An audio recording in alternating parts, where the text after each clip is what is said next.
And just as she was praying, I had this picture of him stood on a bridge very vividly, about to jump and end his life, but couldn't ignore it, like heart beating, God really prompting me to share it. And his eyes popped open and were filled with tears.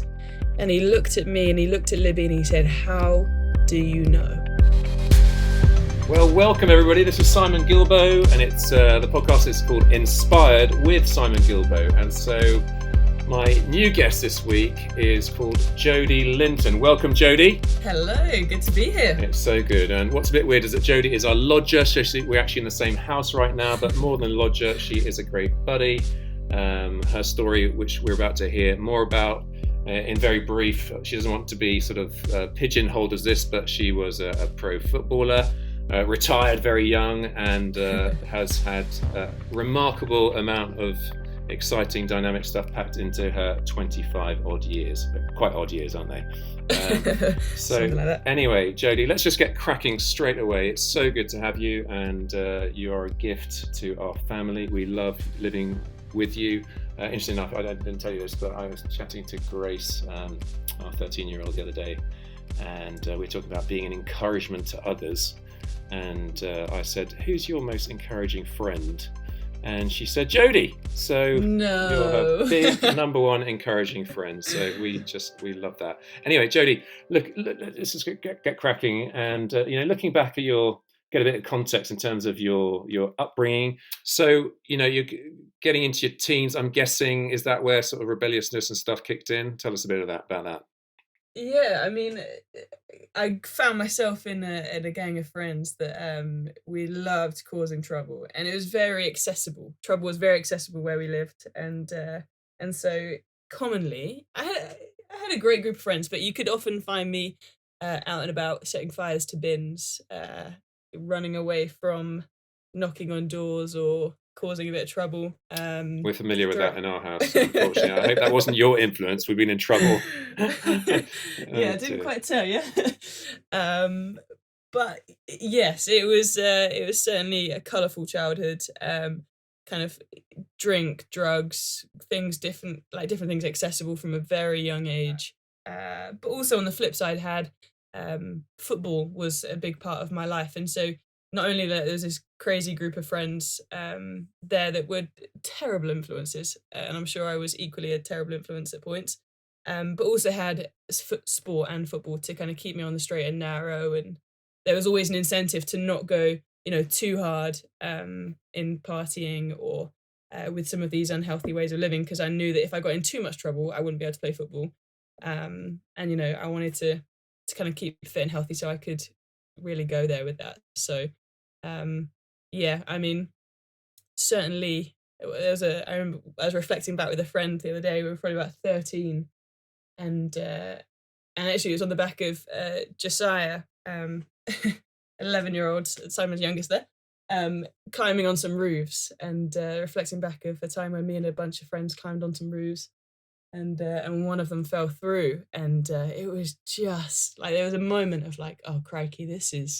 it's pretty crazy, and certainly caused some drama in the local town with a bunch of us youths falling through roofs. But yeah, it was a wild time. So when were you sort of signed up? When was the talent spotted, and which team did you join? So I was a bit of a tomboy all the way through school, and so I was just out and about playing with a gang of local lads, and I think I was about 12. When a scout for Coventry City, so probably about 45 minutes away, picked up some of the boys and was like, "You guys have got a bit of talent," but also spotted something in me, which was pretty cool. And so I was a goalkeeper for a long time, and largely it started because I didn't really get on well with the girls, wanted to hang out with the guys, but they told me I wasn't good enough at football, so I had to stand in the goal. And so if I wanted to play, I had to defend their shots. And so I got picked up by this scout at 12, and then the following week, just before my formal trial, I saved the most incredible penalty, but broke my wrist, and so I was pretty gutted, and I was in this bright red cast because I was a massive Liverpool fan, and they told me not to play football, and I remember my teacher at the time in primary school coming and dragging me out of that. We had a football cage where me and the boys would play, dragging me out of there, being like, "Do not ruin this for yourself. Like, let yourself heal. Get back on, get back between the sticks, and go again." And so after a bit of a stint there, letting the wrist heal, I was then playing for Coventry City at that time. And then you were England under-19 goalkeeper, so things are going very well. Was it super rigid? I mean, was it the age of professionalism kicking in? How disciplined that was all that stuff?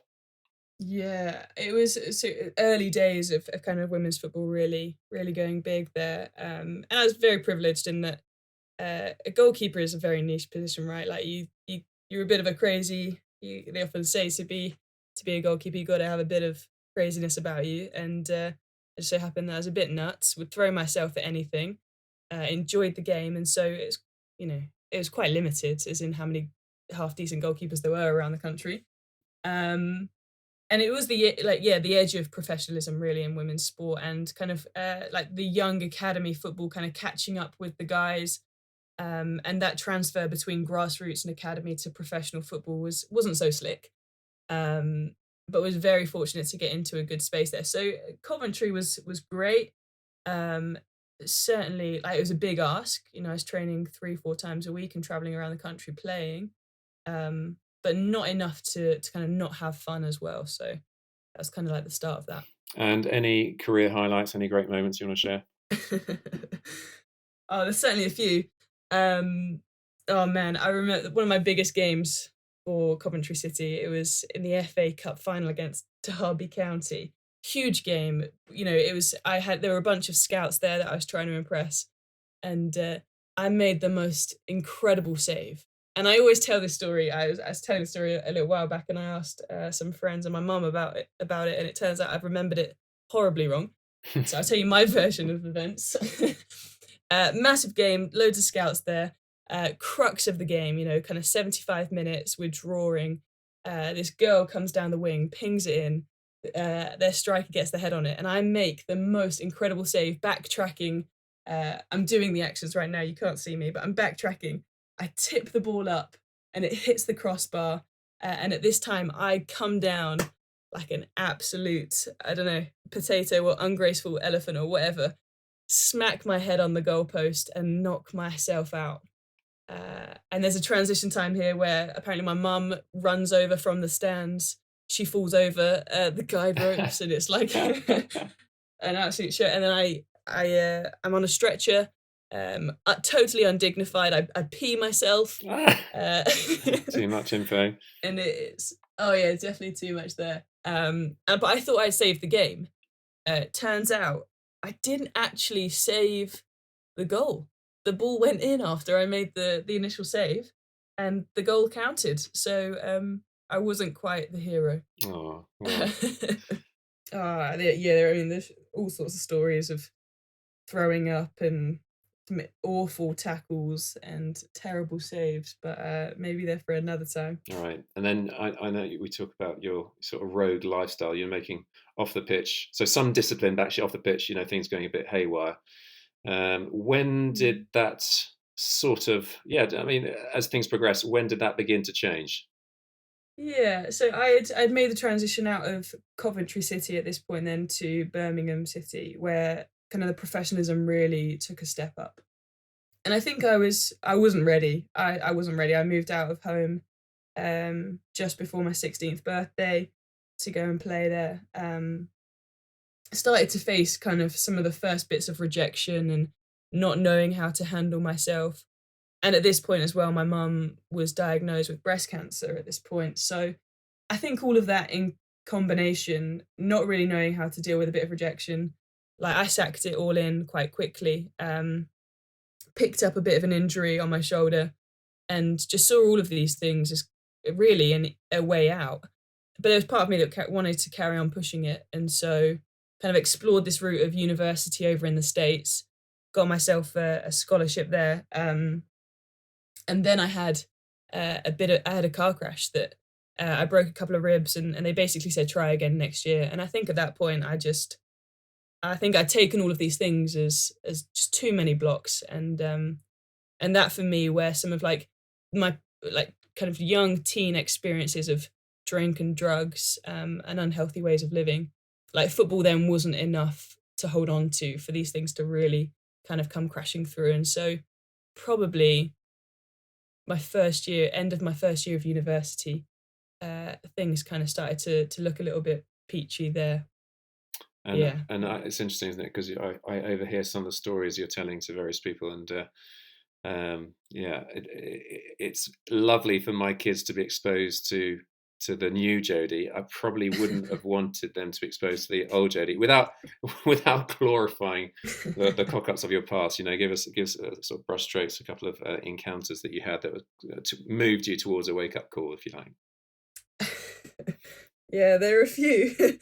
I think probably two actually. There's one, we were out and about in town after a game. So university sport, it's classic that you play all day Wednesday, and then Wednesday night is a big night with your teams. So taken whatever I'd taken and gone into McDonald's for a post night out burger, obviously, and had managed to cause a little bit of trouble. As in there were a bunch of the girls from football, and they all got a little bit mouthy and ended up picking a fight with the wrong bloke. I tried being the hero, defending a friend, went in and punched a guy, and fair to say I got a decent knockback, and by decent it was a mild traumatic brain injury, a broken eye socket, deep concussion, and 5 weeks out of football. So I soon learned a little bit there. That was a key one for me of like, oh, this, don't be picking fights out on the streets and getting yourself into trouble. And then probably there are certainly a few there with getting caught up with the police and warnings for supplying drugs to various different people in the university scene. And again, just realizing that there was a moment of like, this could have a real implication on me later in life. And it was a police officer that kind of sat me down actually in the back of a car and said, you know, if you don't want this to follow you through the rest of your life, you need to be making some changes. And I'm pretty thankful that, I mean, I wasn't totally with it at the time, and so kind of laughed him off and probably told him to do one, got out of the car and went on my way. But actually the impact on me with that conversation was pretty huge, I think. Brilliant. Well done, that policeman, whoever you are out there. And so, where did New Zealand come in? What stage was that in your journey? Yeah, so this was third year of university. So I did sport and exercise science, and that was largely just because I wanted something to tie in with playing football. And Bath is amazing. So that's where I went to university.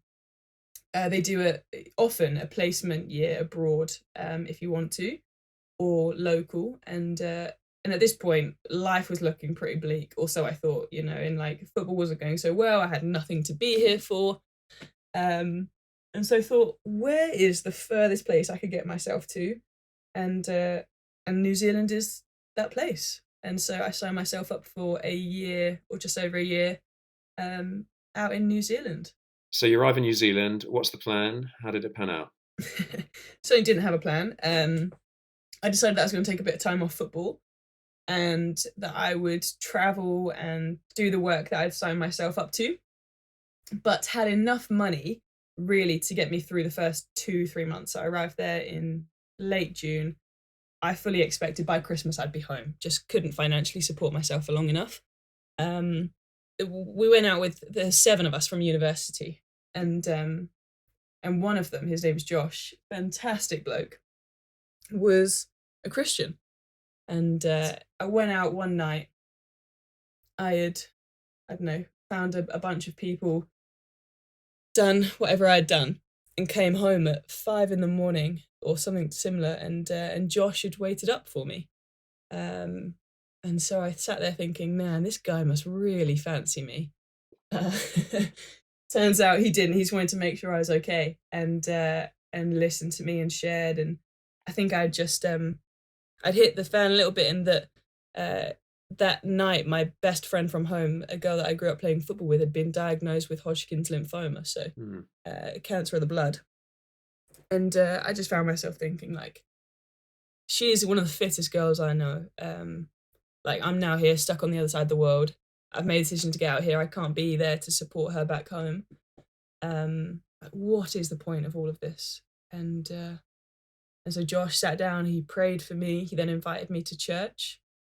And that was the start of really I mean, I'm sure there were loads of other like moments beforehand, but this is like a key part of me and my walk with Jesus. Yeah. So it wasn't any sort of flashing lights or anything, but how did you did you sense there was a moment when you were over the line, as it were? Yeah, definitely. So I went to church the next day with him. I don't really know why I went still to this moment. Can't remember what the guy was preaching on at all. And it was like big church, like warehouse smoke, big lights, big band, that kind of thing. And I was like, what is this place? Um, and right at the end, there was an altar call. So a chance to respond to whatever had gone on.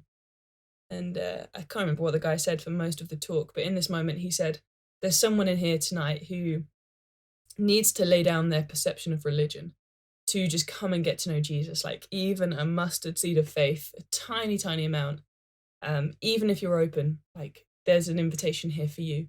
I remember thinking, like you're preaching here to about 1,500 people. There's gonna be someone who responds to you.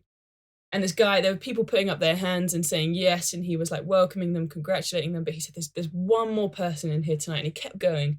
And I remember thinking, like, what a numpty! Like these guys are all saying yes to you, and he kept going for it. And all of a sudden, I felt Josh hug me. My hand was in the air. He was leading me to the front. My eyes were just like full of tears. Mm. And they took me to the front. This girl started praying for me. She started praying in tongues, and this is my first experience of church, and I was like, what is going on? She ends up prophesying basically into this deep childhood trauma from my past, and I was like, how? How is it that you know this? And realized Josh didn't know, so there's no way that he could have kind of called ahead and said, look, my friend's gonna come. Can you just like chat about this?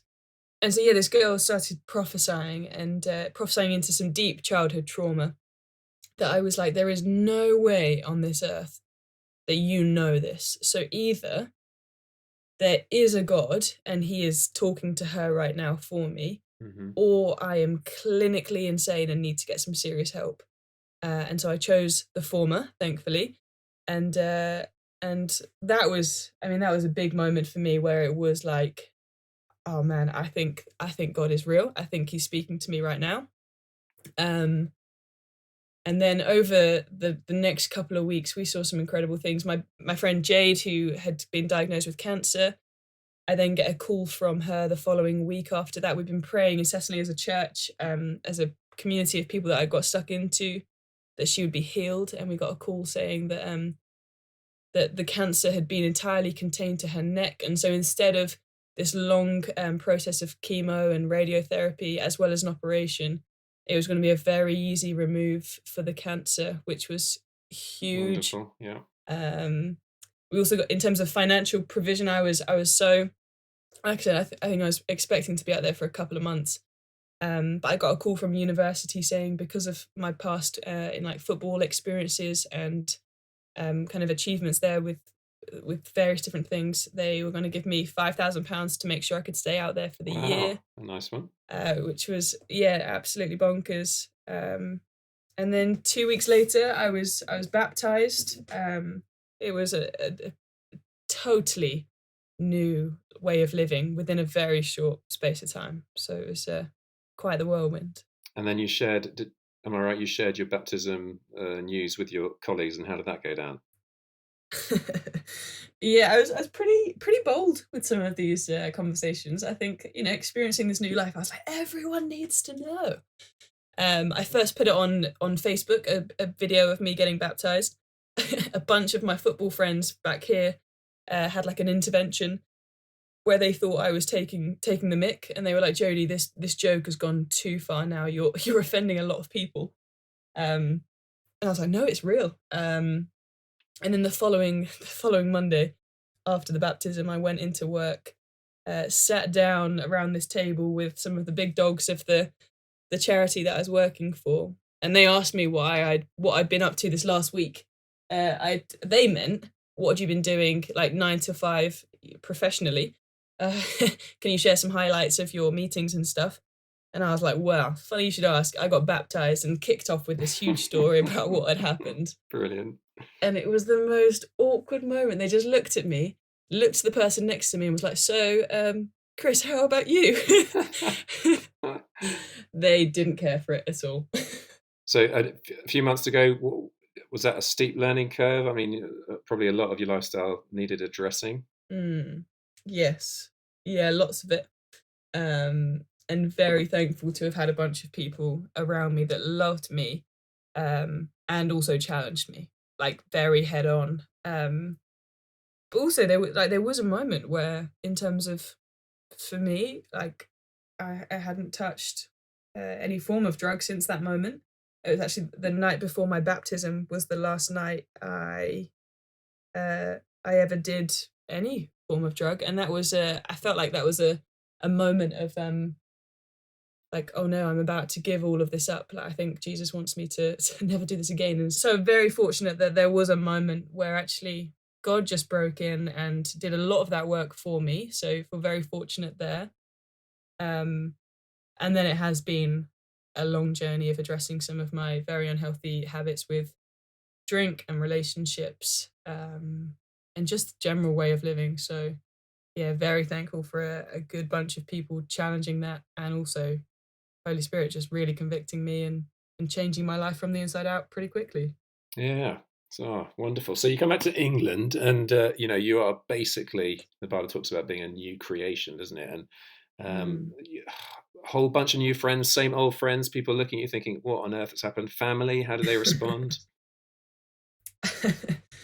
Yes, I don't think anyone could quite believe it.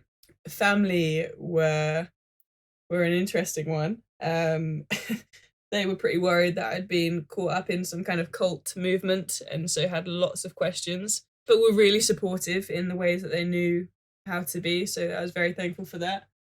Um, Friends generally, I had there was a whole bunch that were very supportive and very inquisitive, and actually I saw more people in that time say yes to Jesus than I ever have done before. But also there were a bunch that were like, "You are totally off your rocker," and just yeah, it changed a lot of different friendship dynamics. Um, so yes, I get back to England for my final year of university, and a huge array of different responses. Like I said, a bunch of people thought I was taking the mick. Um, my family You were just were pretty about the least likely person, weren't you, to have experienced this? absolutely, and like a pretty active atheist in the run up to this. Like I'd lived with with a Christian in my first year. Had read the Gospels, would argue my way through them, would try and argue his way out of them. Um, and so kind of knew a little bit about it, and was quite active in my views. I certainly wasn't too passive. And so when I started sharing this, people genuinely thought I was nuts. And it kind of kickstarted something with a whole bunch of my friends that were so curious, like, is this actually legit? Um, that they gave their lives to Jesus. I mean, myself and a friend who I was playing football with at the time, we hosted a dinner with 20 of the football girls at the time. 10 of them came to church the following Sunday. A couple of them said yes to Jesus again in a time of response. And so, like, there were a lot of people around me that saw this change of life, and they were like, wow, there's got to be something here. Um, Also a whole bunch of people that thought I was absolutely bonkers, and so, have lost friendships along the way. Um, but again, got back to Bath, was swept up by a community of Jesus lovers, who have supported me along the way. So, um, yeah, there are a few people that have seen the whole of Jodie, and I'm sure would have some colourful stories to tell if they ever got the chance. Folks, I would just love it if you're enjoying Inspired with Simon Gilbert, if you could get others to hear about it. So could you spread the word? Could you subscribe to the podcast? Could you give it a 5-star rating on iTunes so that more people get to see it? And if you want to be in touch with me, simongilbert.com and various social media platforms. Okay, back to the podcast. Yeah, I mean, I know as you talk about your past, you're sort of dialing down because there's a lot in there. So they get, you get plugged into to student work. You did you become a student worker straight away, or what was the timescale there? Yes, I was kind of midway through my final year of university, and obviously professional footballer was now no longer on the table at this point. I think I'd kind of conceded that one, realised I was playing football for a bunch of reasons that I needed to address in terms of pride and, being a very big fish in a very small pond and all of the things that brought with that. And so started to question like, well, what is next for me after graduating, if not football? And the church here in Bath, they were offering a bunch of kind of internships or come alongside, serve the church, figure out what God is calling you into. And so I thought, go on then, I will do a year of that. 3.5 years later, I'm still here. Uh, so within that first year, I got stuck into student work and very passionate about students and I guess university really being a pivotal time of people questioning things, being open to new experiences, being open to the gospel, and really formational years. And so I got incredibly passionate about that and wanted to see people in the student field really get set on fire for the gospel. And so put my hand to some things in there, fell in love with it, realized that this might be some of the stuff that God is calling me into long term in terms of sharing my story and sharing God's story, and inviting people into this move. And I've just continued to fall more and more in love with what I do, more and more in love with the city, with the people that I work with. And so, yeah, what I thought was going to be kind of a bit of a year trying to figure out what God is doing, I'm still here and absolutely loving it. I used to be out as a student. I mean, I'd be clubbing 2, 3 times a week. Absolutely would love. I was passionate for Jesus back then too, and would be out sharing my faith a lot and very active. And I know that's been one of your emphasis, isn't it? I mean, you can't do it at the moment, obviously, because of lockdown. But your outreach in the nightclubs. What did that look like? Yeah, so starting kind of coming out of university, I don't often receive like actual dreams from God, but there was one night in particular that I had a very vivid dream, and it kind of included two pictures. The first was me up at Score, which is the University of Bath nightclub, like the sports night on the Wednesday night, which I'd spent the majority of my university career getting fairly intoxicated in. Being outside of that with a trolley full of kind of water and biscuits and whatnot. And the second dream was hosting this massive banquet of students really, and so I kind of took some of this to the pastors at the church, and they basically said yes, like go and do this. And so from week one of my internship, I went to Lidl, filled up my car with crates of water and crisps and bourbon biscuits and lollies, and took a bunch of the students that I'd connected in with over those months straight up to campus, and that kind of kicked off what we call serving Score. So yeah, every Wednesday after that week we were up there with a trolley full of stuff and just serving the students, making sure they were safe, chatting to them, praying for them, inviting them into relationship with Jesus, and generally just having a really great time up there. So, yeah, deeply passionate about it, and yeah, cannot wait to get back out to the nightclubs again. Brilliant. And you mentioned banquet. What was that? Oh yeah, that was a good time. So I'm a terrible cook, getting better. Yeah, much better. Thank you. But and so when I had this kind of dream, I was like, what on earth does that mean? I ain't cooking for like any more than myself and my pesto pasta.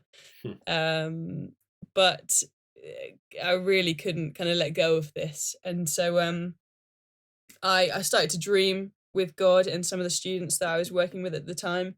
It's like, what could this look like? And we dreamt up this gorgeous picture of a long banquet style table, with a bunch of people that we've been students who love Jesus and all of their friends, and like this candlelit dinner being served by the wider church, prophesying over them, sharing the gospel with them. Um, and so we made that happen. We kind of said, okay, well, how much do we need to make this happen?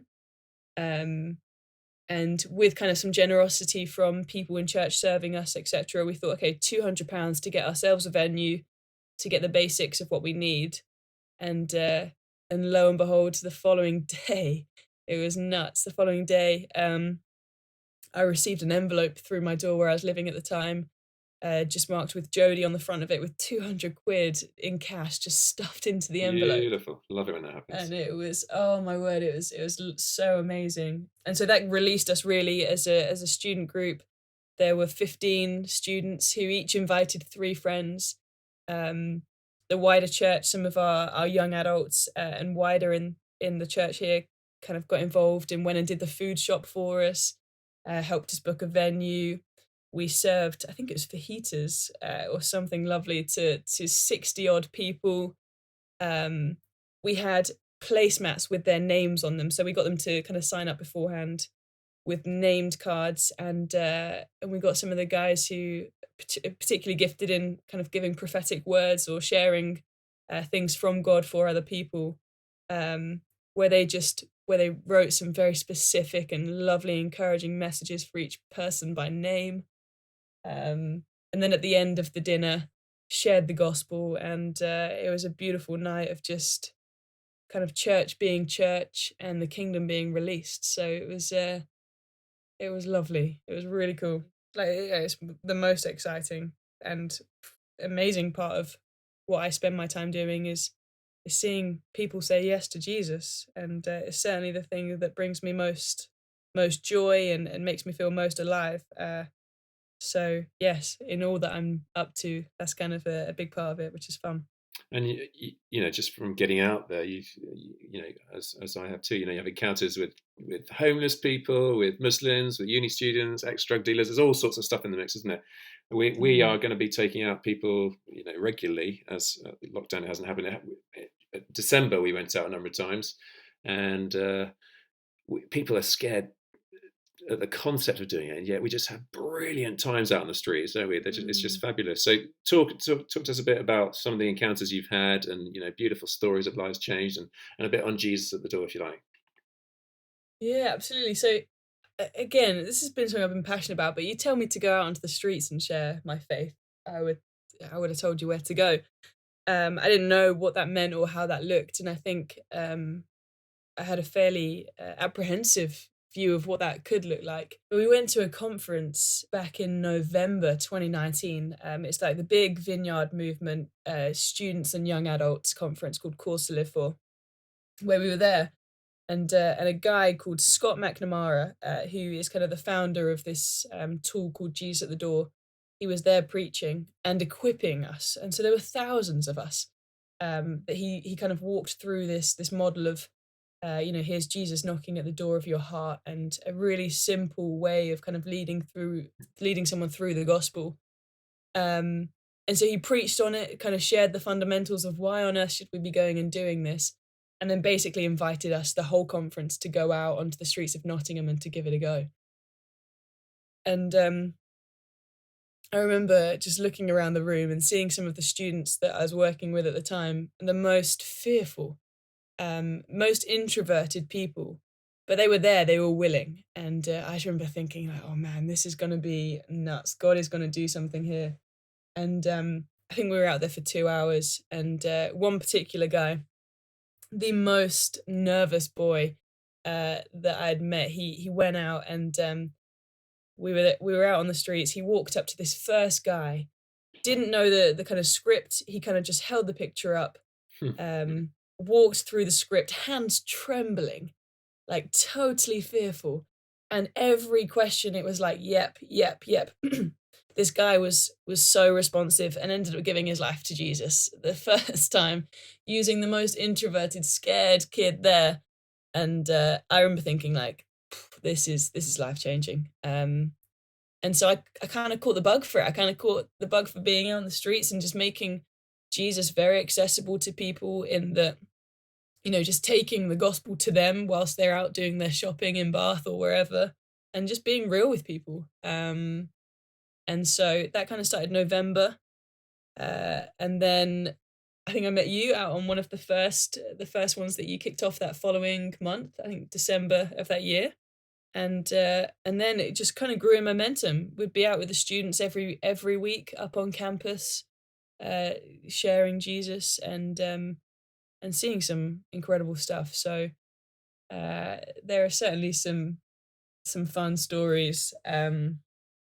One of them, we were out on the university parade, and there was a bunch of us out there as well with a group that had come over from America, and so we kind of teamed up and went and shared the gospel with a bunch of people out on the campus. And one particular girl, she we were in the SU, and there were chairs, and everyone was it was like bustling, and it was quite loud in there. And this girl who was over from the States pulled up a chair, kind of whistled the whole room to silence. Now, there's a decent couple of hundred people in here, and I'm sat there thinking, what on earth is she about to do? I was so scared. And she shared the gospel, and it wasn't anything weird, but slightly more brash than potentially, a very, I don't know, polite British person might do. And we eventually got kicked out of the SU. We got told by security to leave and to not be doing this kind of stuff. And so potentially a really harmful thing. But I was in the middle of a conversation with a girl, chatting her through this tract of like Jesus at the door, being very polite and nice about it. And me, in my embarrassment, I turned to her and I apologized, and I was like, "Oh, I'm sorry about that," and kind of like brushed it off as like, those weirdos doing that thing. And lo and behold, she was like, "No, no, no, no, no. What did she just say?" And I kind of went back through some of the stuff that this girl had shared, and and she just broke. Like, something happened in her where the Holy Spirit just met with her, and what I thought was this, deeply embarrassing thing to have done, her life was changed by what this girl had shared. And I was just there chatting, and she gave her life to Jesus in that moment, and stuck in and involved with it now. And that's what Scott talks about, doesn't it? And in his training, you shake the tree, and if the fruit is ready, it's ready. It falls, and if not, you don't want to overshake. And I remember a few months ago now driving this guy up to start a rehab in was on the outskirts of Birmingham, Yeah, and you had met him on the streets. What was his story, Chris? absolutely. Oh, what a guy. So a similar kind of story. My friend and myself were out in Bath, and it had been a fairly disappointing morning, as in we had shared and we got a lot of no's and quite a lot of harsh rejection, actually. And so we were walking through the centre, and I was feeling so discouraged. I was about to pack my bag and go home.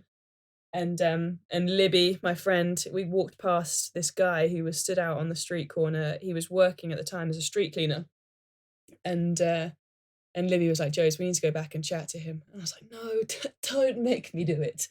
But she kind of dragged me reluctantly back, where she engaged with him in conversation, and you could see that he was quite open to a conversation. I think he was quite thankful to be chatting to someone.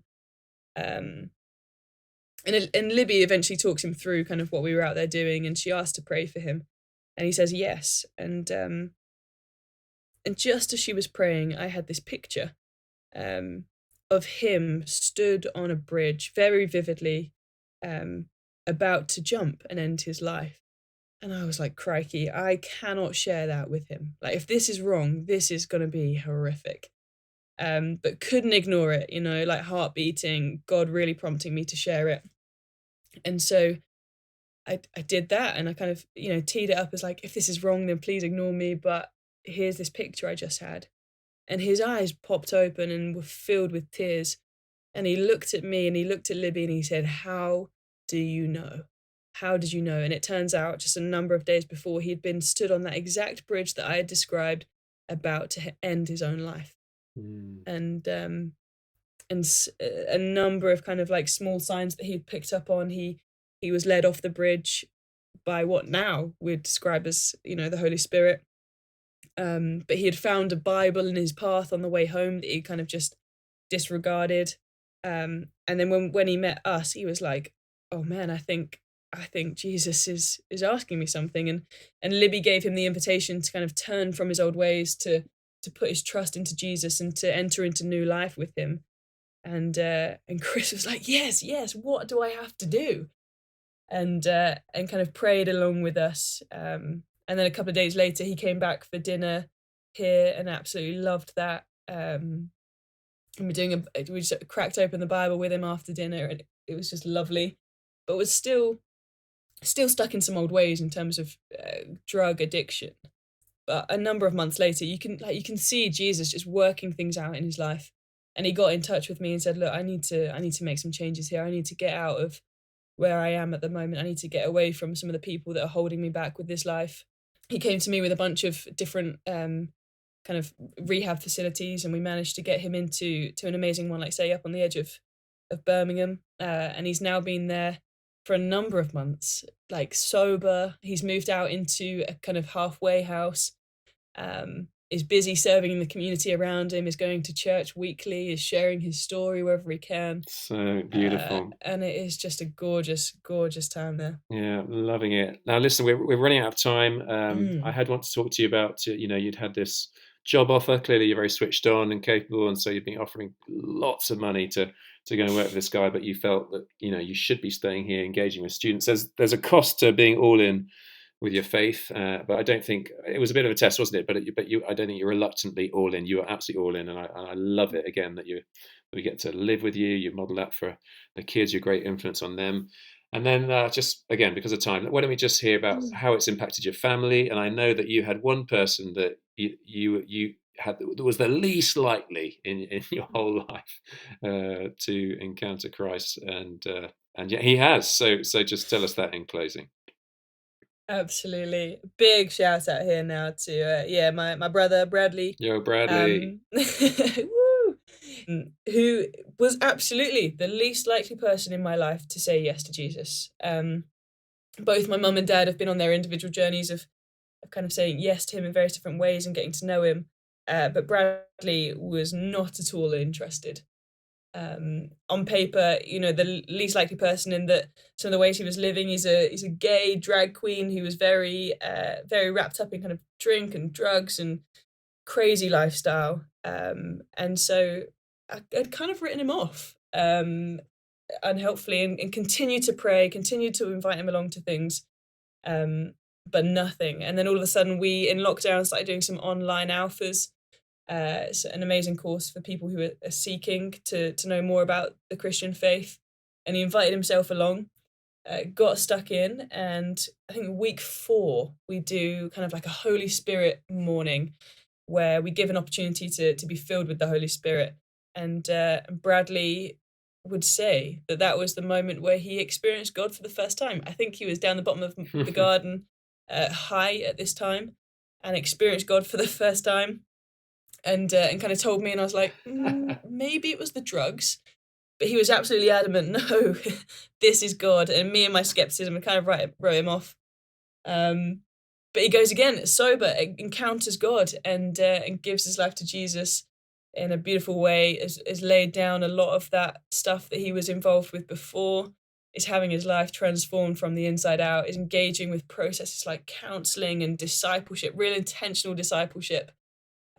He's helping us lead our latest online alpha course, and just inviting his friends, an eclectic bunch of people, also from the gay LGBTQ plus drag scene, to come and get involved and to encounter Jesus. So it's a joy to watch. Absolutely. Yeah. Brad, come over. We haven't got the chance to meet in the flesh yet. Very looking forward to it, and all your buddies and all that scene. God bless them all. Look, time really has run out, but I love it that we've got endless stories, and the Lord's using it plenty. And I mean, have you led anyone to the Lord recently? When's the last time you led someone to the Lord?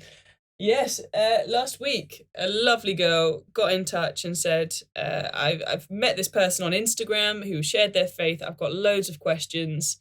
Lives about 3 minutes from us. We met in the park. She asked her questions, was very open. And I mean, it was, again, God was already doing his work. All I had to do was offer the invitation, to which she said yes to. We met this morning where she got her first Bible. We read through it together, prayed together. Gorgeous moment again, and some exciting stuff happening here in the city of Bath for sure. Wonderful. Well, listen, guys, in terms of sharing these stories, I suppose I want to build faith in you. I mean, some of you will be listening to that, and you don't know Jesus. You're just like, well, this is all a bit weird, but I'd say give it a go. Jesus at the door is Jesus knocking at the door of your heart. He says, and the handle can only be open from the inside, so you can't be forced to a relationship with Jesus. But the offer is there. He's transformed Jodie's life. He's regularly transforming other people's lives, as we've heard, the likes of Chris and Bradley. And I think for those of us that do follow Jesus, just have the courage to share your faith. And Jodie's, just sharing the stories. If it was last week, and when we go out and we shake the tree, and if people are not interested, well, each to his own, and people make their choices. But it's offering people the chance, and we don't need to be on the back foot. We don't need to be ashamed. Let's just share our faith. So listen, Jodie, thanks so much again. We just love you. I'm so glad that you're part of our family, and I would love it if you're listening right now to subscribe to the podcast to keep up to date. Next week we've got a fantastic speaker that's going to share with us. I love it, the variety of my mates in terms of different life stories, and that is Jesus involved in all sorts of different stories. So yeah, you can get other people involved. If you've got an interesting story yourself that you'd love to tell, then do be in touch. But that's the end this week of Inspired, with this time Jodie Lintern with Simon Gilbert. See you next week. God bless you loads. Toodaloo.